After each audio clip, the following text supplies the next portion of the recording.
વડોદરા શહેર એસઓજી પોલીસે ઉત્તરાયણ પૂર્વે વેચાણ અર્થે લાવેલા ચાઇનીઝ લેન્ટરનો કબજે લઈને 2 યુવકોની ધરપકડ કરી કાર્યવાહી હાથ ધરી છે।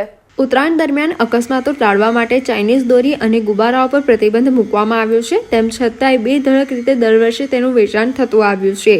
પોલીસ જ્યારે આ પ્રતિબંધિત ચાઇનીઝ દોરી અને ગુબ્બારાઓ પર કડક કાર્યવાહી કરે એટલે તકની રાહ જોઈને બેઠેલા કાળા બજારીઓ બેફામ કિંમત વસૂલીને તેનું વેચાણ કરે છે, જેને લઈને ઉત્તરાયણમાં છુપી રીતે ગુબ્બારા વેચવાની તગવડો નફો કમાઈ લેવાનું ચલણ પણ વધ્યું છે। ઉત્તરાયણને 1 મહિનો સમય બાકી છે, ત્યાં તો વડોદરા એસઓજી પોલીસે આવા પ્રતિબંધિત સામગ્રી વેચનાર તેમજ સંગ્રહ કરનાર સામે કાર્યવાહી શરૂ કરી દીધી છે।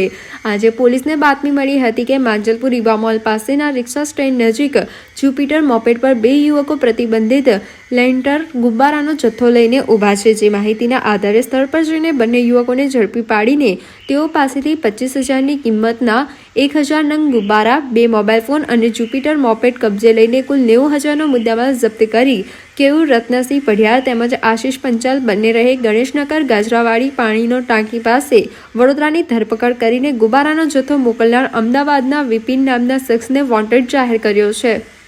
સમાચારોના સતત અપડેટ મેળવવા માટે લોકમત ન્યૂઝને YouTube ઉપર સબસ્ક્રાઇબ કરો, બેલ આઇકોન દબાવો અને અમારી સાથે જોડાયેલ રહો ફેસબુક, ઇન્સ્ટાગ્રામ અને ટ્વિટર ઉપર।